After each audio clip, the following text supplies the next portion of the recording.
My name is Susie West. I'm the founder and CEO at Shared Services Link, and I'm your host for today. We've got Terry Balzanella from EXL Service. We've got Stephen DeDecker from Cargill, and we've got Cheyenne Mukherjee from the Everest Group. Let's have a look at the context for this session today. Global business services as a concept has actually been around for quite some time. Early adopters are companies like Procter & Gamble and BP. They've actually been doing global business services, or at least applying the characteristics of what we now define as characteristics for global business services as quite some time. And what we're now finding is that there is a huge mobilization towards the adoption of global business services. And the question really is, what is global business services, and how is global business services as a construct, a delivery construct, different to multifunctional global shared services? What is the difference? And this is what we're really going to be examining.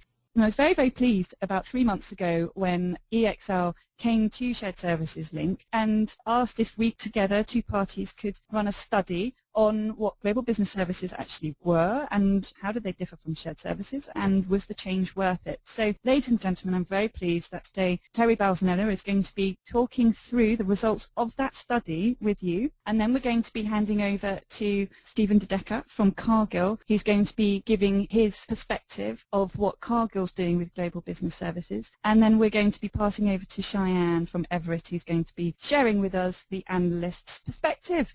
And now I'd like to hand over to Terry Balzanella. Over to you, please, Terry. Thank you very much, Susie. As Susie outlined at the top of this webinar, EXL and Shared Services Link have conducted a study to understand how prevalent global business services is as a structural change to the way businesses operate and if it's a growing trend. Additionally, we also want to share with you some of the experiences that EXL has seen in the market and our opinion as to how this will impact the world of consolidating services in the future. We pose the question, is the change worth it? Maybe the question we should be asking is, what will be the impact to our business of not changing? So firstly, to frame some of the study results. Geographically, over 50% of the respondents were Europe-based. However, it's worth emphasizing that these responses were typically from international businesses. From a maturity perspective, over 50% of the respondents have operated shared services for greater than 5 years, indicating a relatively mature outlook to shared services and the concept of global business services. When we look at the respondents' current operating model, we see that 13% claim currently to operate a global business service. If we take the view that the natural evolution of global business services is a migration from the global shared services model, then there is evidence that global business services will continue to expand as the preferred service delivery model in the future. By way of context, the functions that appear most commonly in the multifunctional shared services within the study were finance, 87%, followed by HR at 42%, and then IT and procurement at 36%.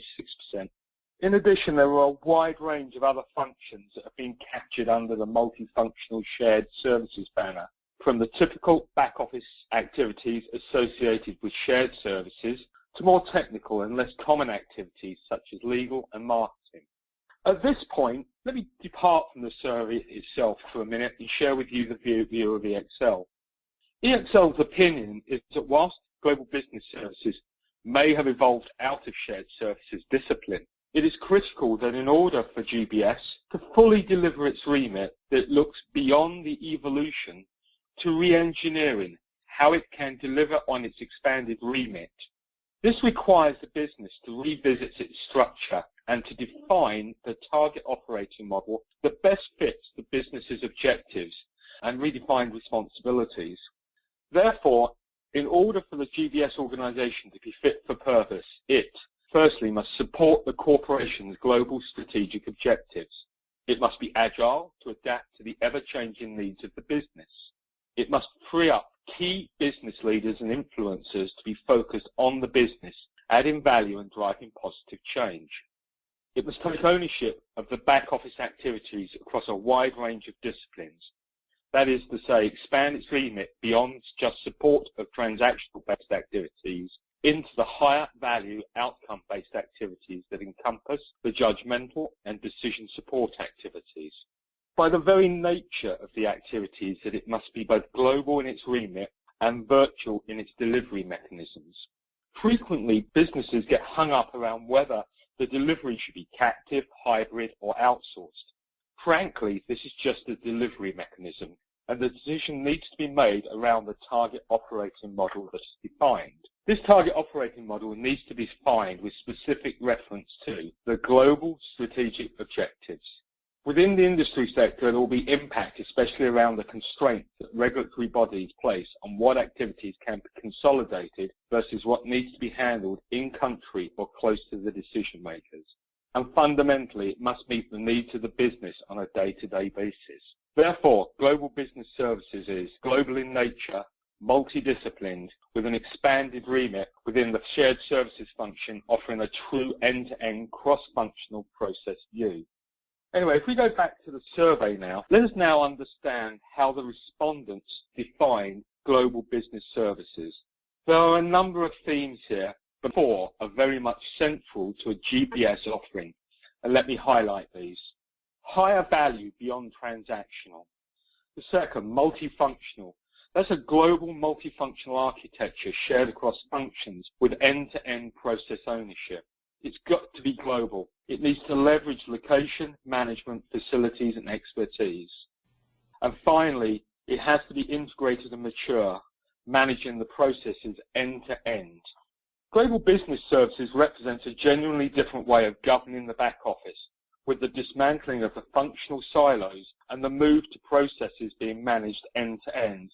We see an increased opportunity to provide both greater operational efficiency and greater insight into the business's operations.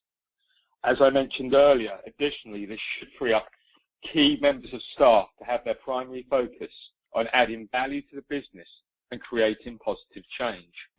At a high level then, the key differentiators between shared service and global business services are transactional versus outcome-based.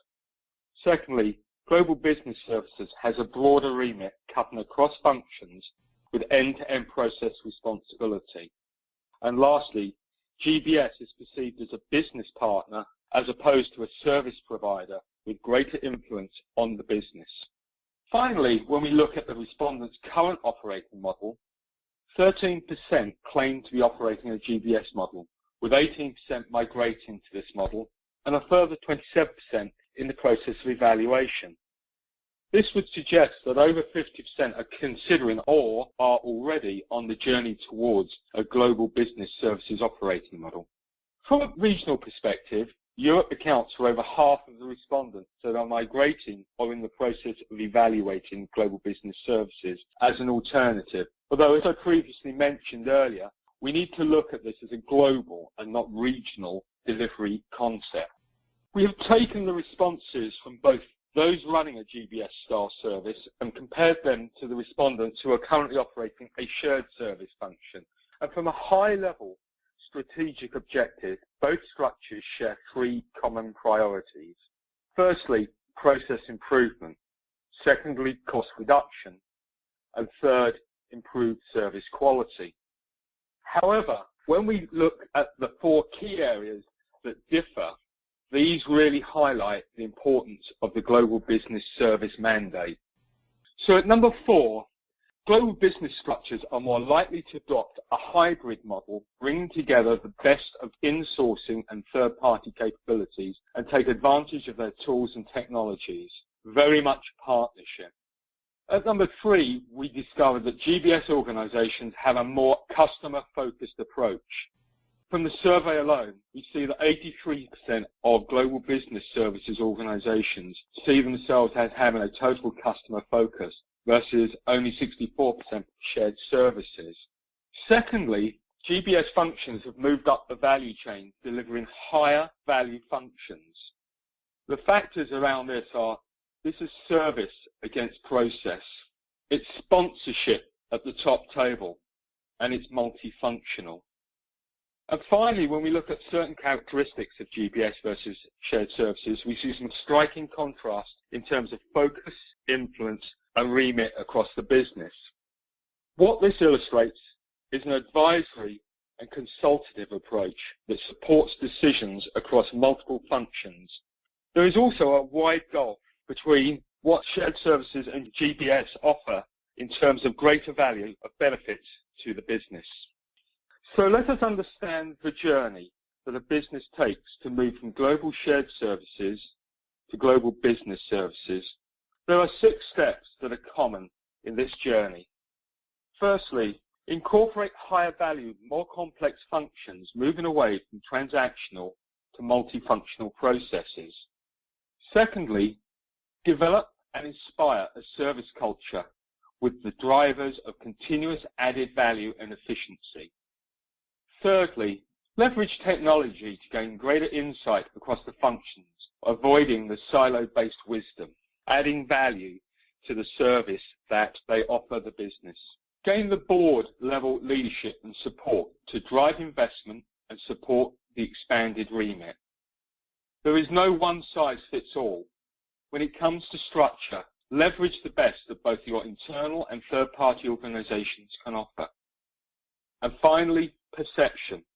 Be seen as an equal partner to the business and not just as a service provider. These are the 6 principles or building blocks that you need to successfully create the global business service solution, moving from shared services to global business services. So, in conclusion, we asked at the outset, is the GBS model worth the effort? Looking at the study and comparing the benefits of both shared services and global business services, then the answer is yes. Perhaps the question should be, what is the competitive advantage my business is losing by not following this path? And at this juncture, I'm going to hand over to Stephen De Decker, who is the Global Business Services Manager for Europe for Cargill. Over to you, Stephen. Thank you, Terry. And indeed, Cargill is one of the many companies who really embarked on the transformation journey from an FSC to a GBS organization.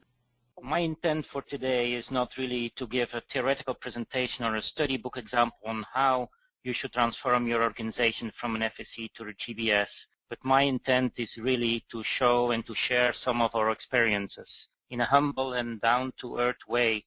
What does the GBS journey look like for Cargill? What are the pitfalls and how did we overcome some of those struggles? In other words, what does GBS organization really means for Cargill? But before we do that, maybe we should first ask the question, as you see on the screen, who is Cargill? And when you hear the name of Cargill, you might think we're heavily involved in agriculture industry. And you will be right. But you might be surprised by how large our reach truly is. We are a very diverse company with more than 70 different business units.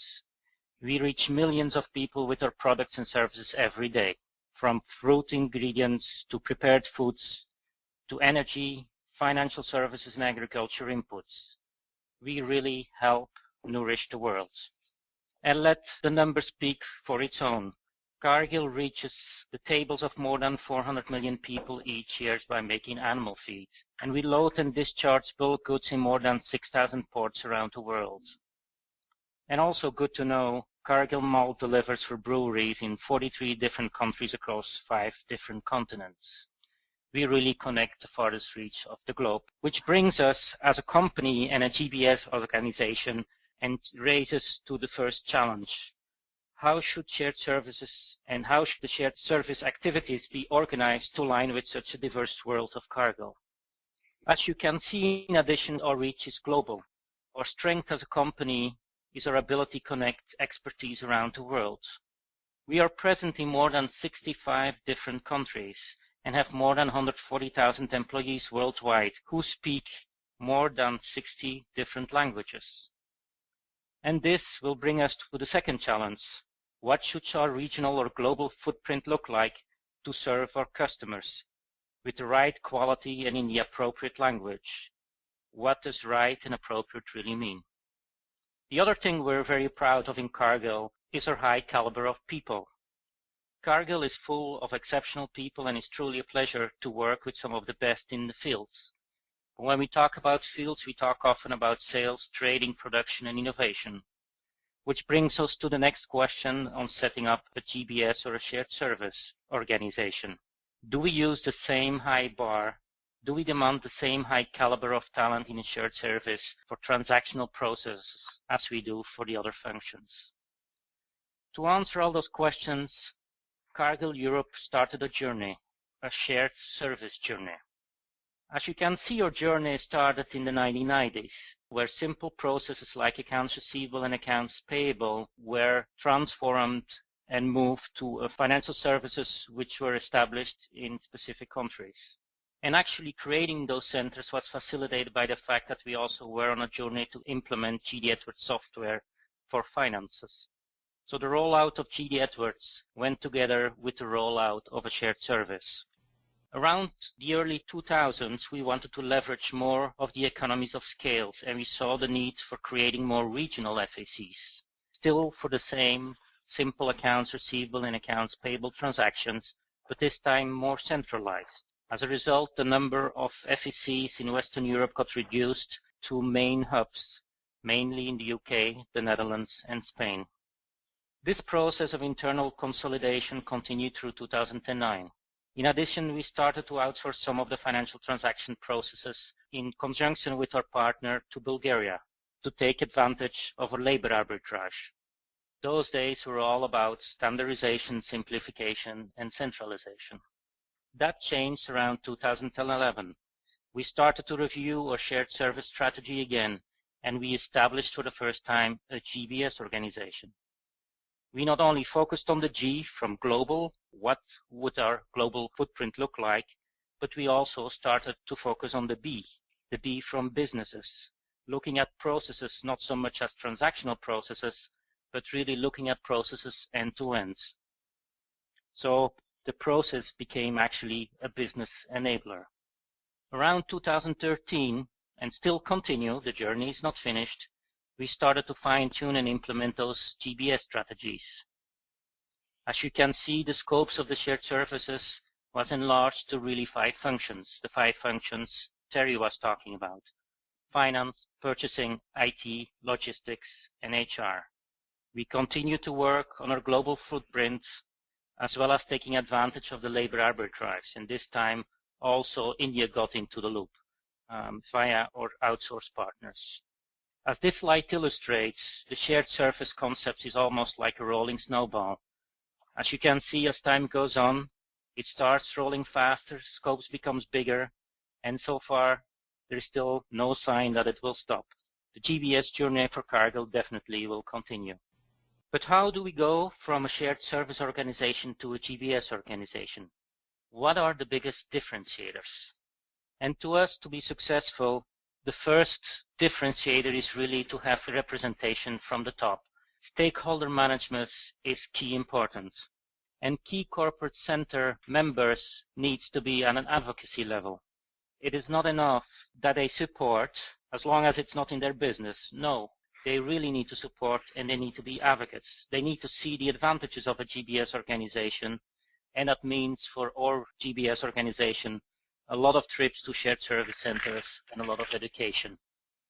It is also for us very important to create a formal governance model, not only for the operations but also for the transitions, and to put a RASCI model in place, clearly define what are the roles and the responsibilities.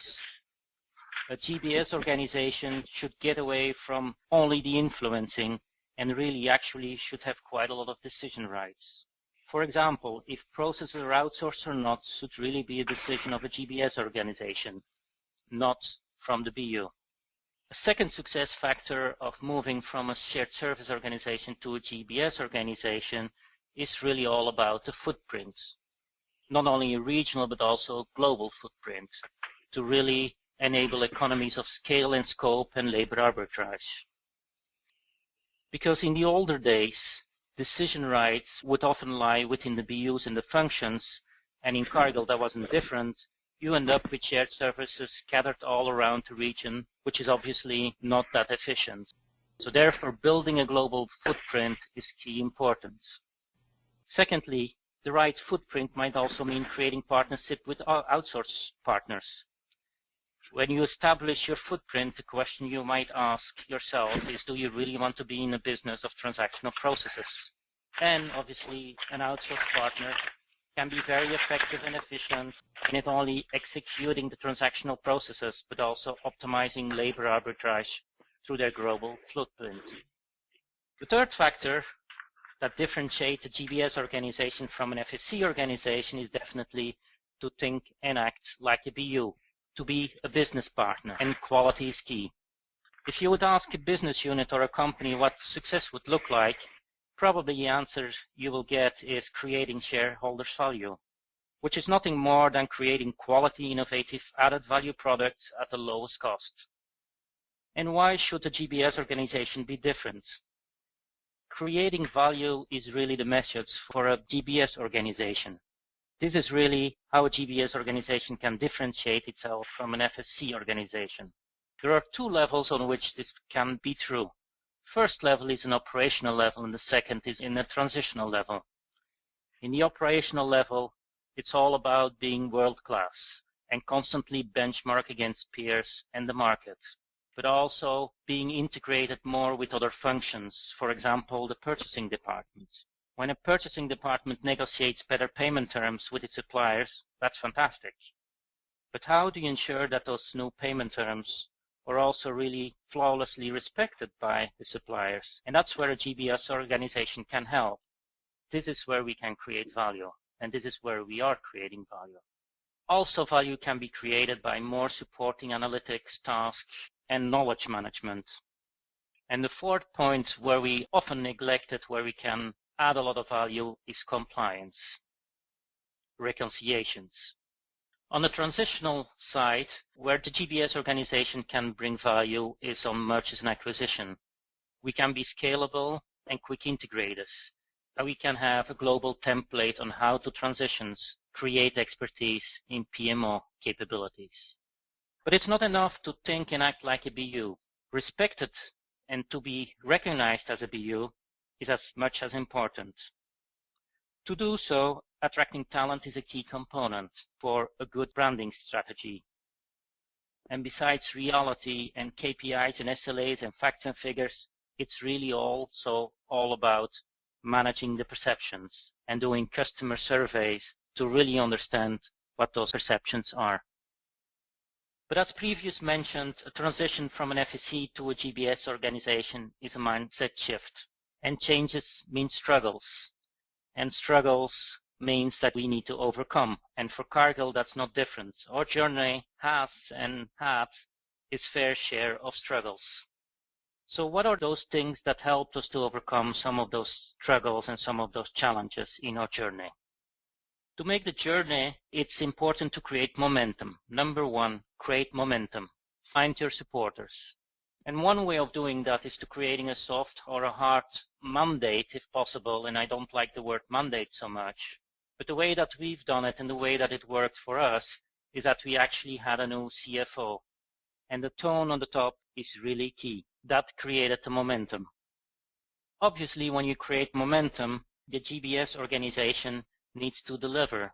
And the second part is really speed. Speed is crucial. Don't reinvent the wheel, but leverage third party. So find a party also which can seemingly integrate with your company culture. We found our partner in AXL. But also find a partner which is pragmatic and is execution driven. Think about the same partner for transactions and execution at the same time to have that full responsibility. Obviously also think about a partner or a BPO for labor arbitrage and scalability.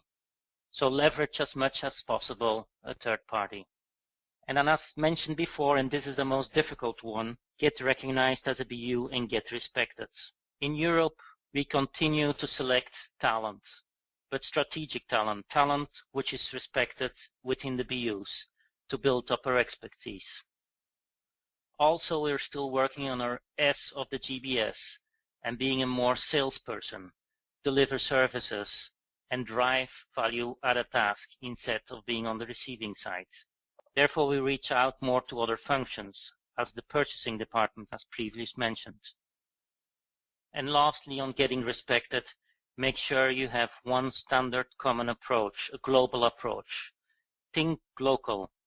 Global approach with appropriate localizations. The fourth component to overcome some of the struggles of the journey of GBS is obviously communication. Communication, communication, and once more communication. Over-communication with the consistent methods, but also former stakeholder management. And, as mentioned before, also education. What's in it for us? So all this really led for us to an extra cost reduction of 35% over the last 5 years. But also important is really that it allowed to be used to focus on their core activities. Fiduciary role and value-added role, the roles of selling, innovation, and manufacturing, and leave the transactional pieces over to the GBS organization. So this is the Cargill GBS story, a story which undoubtedly will continue. With this, I would like to hand over to Cheyenne from the Everest Group. Over to you, Cheyenne. Thank you, Stephen. Hi, my name is Cheyenne Mukherjee, and I'm a practice director at Everest Group. I manage the firm's Global Business Services research practice. The Global Business Services model is not a new phenomenon. In fact, the GBS model comprises over a fifth of the 120 billion plus global services market in terms of revenues. The remaining share is in the pure outsourced model.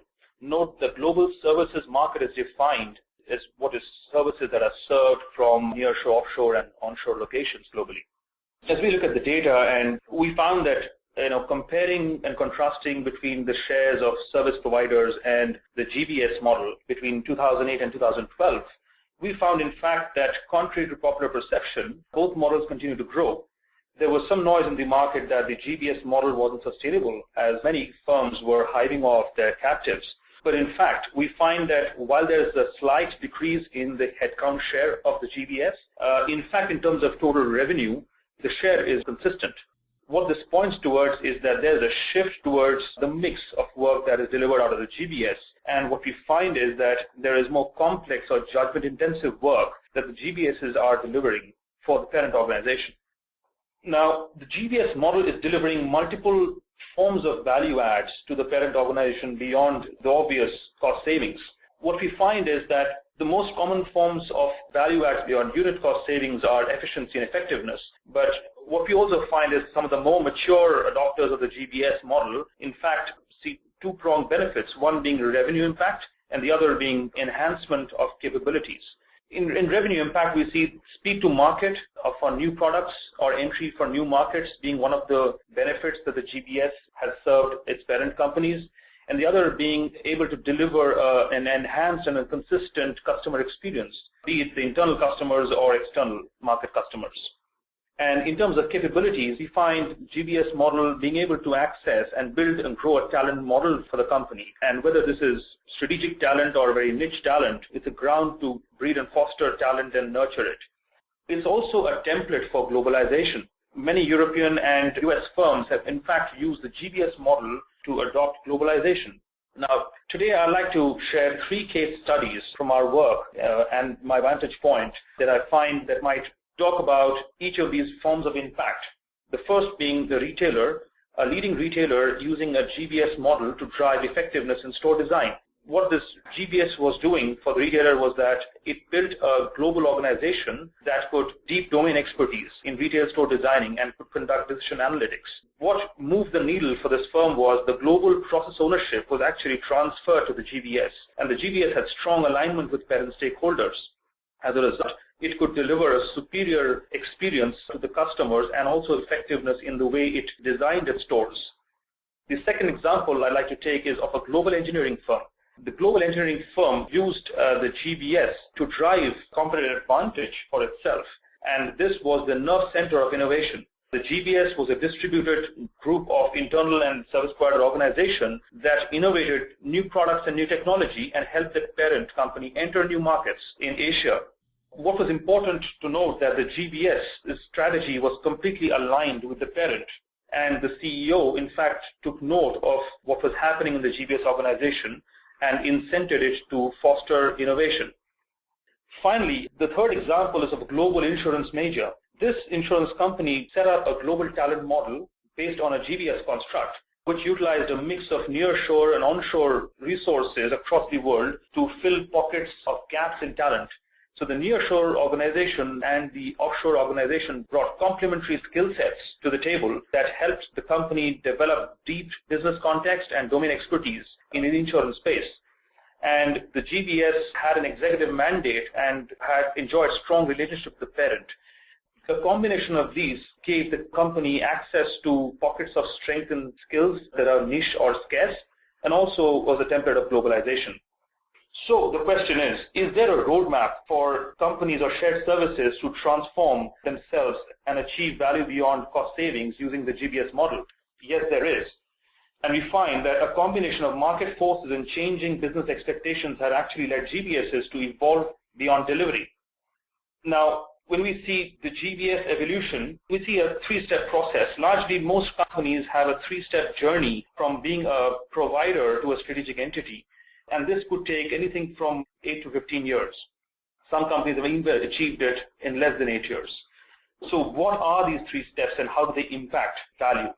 So the first is of a shared services provider, which largely is a function-centric or a country-specific focus, is delivering largely cost impact, establishing some of the base case scenario, delivering on the cost and service level expectations, and gradually expanding the scope of services.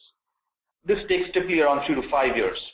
As the company tries to then transform into more of an integrated multifunction portfolio organization delivering global business services, it takes the shape of an internal business partner.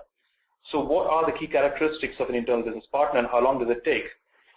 So the characteristics are that the internal business partner has a seat at the table. It has a seat at the CIO or CFO leadership table. It moves from delivering cost impact to business impact and has a strong value orientation. In fact, it wants to articulate the value that it delivers to its parent organization. It also proactively manages its growth direction. So it moves from being an order taker or a task taker to shaping the demand. And finally, it becomes a more customer-centric organization that is more vertically aligned from being a more horizontally aligned, process-driven organization. And then, after around 8 years, we find that there are some GBSs that have, in fact, moved the needle even further, and they are being able to reimagine the global services delivery. So they start architecting the company's global services business platform. And in order to do that, they depict characteristics which are beyond just delivery of services or driving business impact, but they start influencing the top line of companies. Now, in order to do that, there's a strong pull that they create within the organization through a differentiated brand, and is regarded as a BU, as one of my co-panelists mentioned.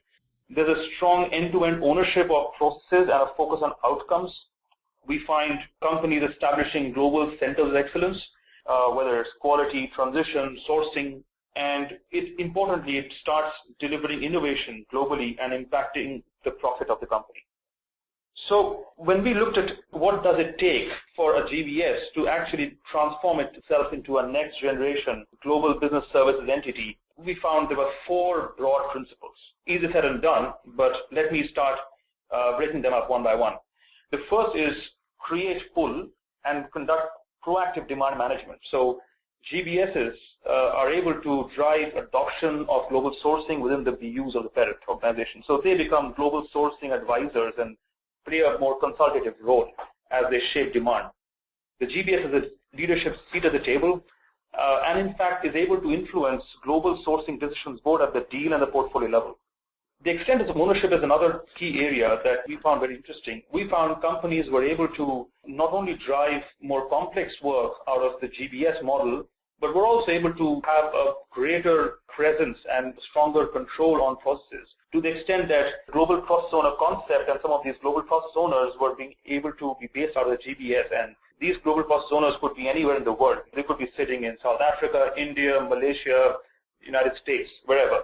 And importantly, they also established, by doing so, a global center of excellence. So they codified all the tribal knowledge gained through years of transitions into a transition COE, or were able to become the global design and the COE for compliance, for example. The third would be leadership mandate. So is an example of a mature adopter of global services where 1/3 of its global leadership is actually present in the global GBS organization. There is incentivization of movement of global talent between the parent and the global organization. And also the responsibility of the GBS extends beyond just regions or just a country. In fact, leadership is given global mandate to drive global business services.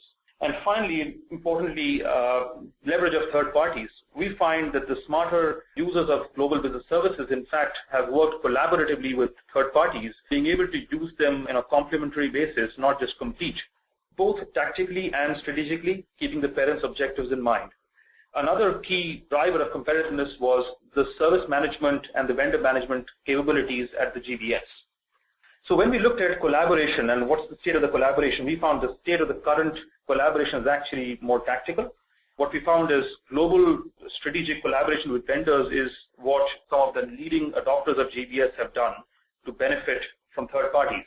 So largely it has moved from staff augmentation to function-wise sourcing in F&A procurement to more strategic sourcing, and those are through multiple constructs, whether it's multi-year outsourcing deals on a very specific tower or service providers providing assisted captives or DOT solutions to the global business service organizations. In terms of what will it take to implement the change for GBS as a step up, we found 3 key areas of focus. One is having a very deliberate views on capabilities to be leveraged from third parties versus internal organizations across the service portfolio. Second is having a forward-looking view on the demand structuring and having integrated planning with vendors to provide visibility and incent the right behavior from vendors. And finally, enhance the governance and the strategic vendor management capability in a distributed environment so as to create a global services management COE. So at this point, this provides a good segue for me to hand over the baton to Terry. Over to you.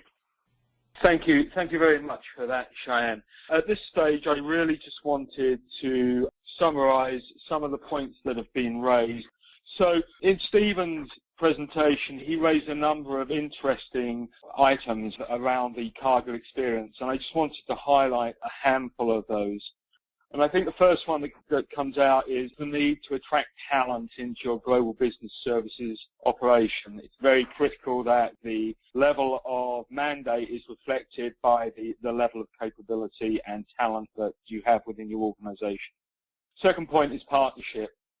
It's absolutely critical you have the right partner, that you leverage the best of your internal partnerships and your external partnerships. The third point was customer focus, the need to have that customer focus. Those internal customers are stakeholders. You need to ensure you have their buy-in, that you gain their respect, and that you constantly communicate with them. Innovation. You can't afford to stand still. You need to constantly innovate. And then lastly, be a decision maker, not just an influencer. And with Cheyenne, he raised a number of interesting points as well. You know, he highlighted that global business services is not new, but it's a growing, evolving theme within the shared services environment. The fact that, as we've all indicated, we're seeing more and more businesses moving up the value chain to the higher value, more complex activities that are being consolidated. A couple of points which were raised by Cheyenne, which I think are interesting. First of all, the flexibility and speed that this brings to your organization's ability to react. And then secondly, the globalization of resources and consolidation. So if we just step back now and look at what we've learned from both the survey and the Cargill experience and then the overview of the analysts from Everett, I think there are a number of common themes. It's absolutely critical to have that stakeholder engagement and executive sponsorship. In terms of remit, the GBS must be aligned with the business strategic objectives. Ownership of end-to-end processes across functions delivering greater efficiency and insight is a must for GBS. The move from shared services to global business services is a journey that needs to be navigated. And again, just to emphasize those 6 steps from shared services to GBS that we highlighted at the end of the study, it's the move to higher value functions. Its culture, service and delivery must become paramount. It's the use of tools and technology, leveraging the best that internal and third party can offer you. Structure, leveraging the model to give you an effective structure geographically. There's no reason why it can't be a virtual structure. Leadership. Again, as we said earlier, stakeholder engagement and executive sponsorship are an absolute must. And then perception. To use the point that Stephen made during his presentation, communicate, communicate, communicate, but more importantly, get it right. So the incremental benefits of taking the journey to GBS as we see it are embracing a hybrid model, taking advantage of those third-party tools and technology. It's moving the focus to being a total customer service focus. It's moving up the value chain, offering greater value functions consolidated into a GBS. And then it's highlighted by the disparity gap between the remits of the shared services and GBS. As we said earlier, it's about adding that advisory and consultative approach that supports decisions across multiple functions that ultimately drives a greater value of benefit. At this point, I'd like to hand back to Susie. Thank you. Terry, Cheyenne and Stephen, thank you very much indeed for all of your input. You've got Terry's contact information there. Do check out EXL's new website. They've revamped it and it's well worth a look. Remember to join us for our series of webinars, and also we've got a number of events coming up in the calendar which I urge you to register for, as a couple of them are nearly sold out. Thank you very much, ladies and gentlemen, for your time and attention today. I look forward to welcoming you next time. Goodbye.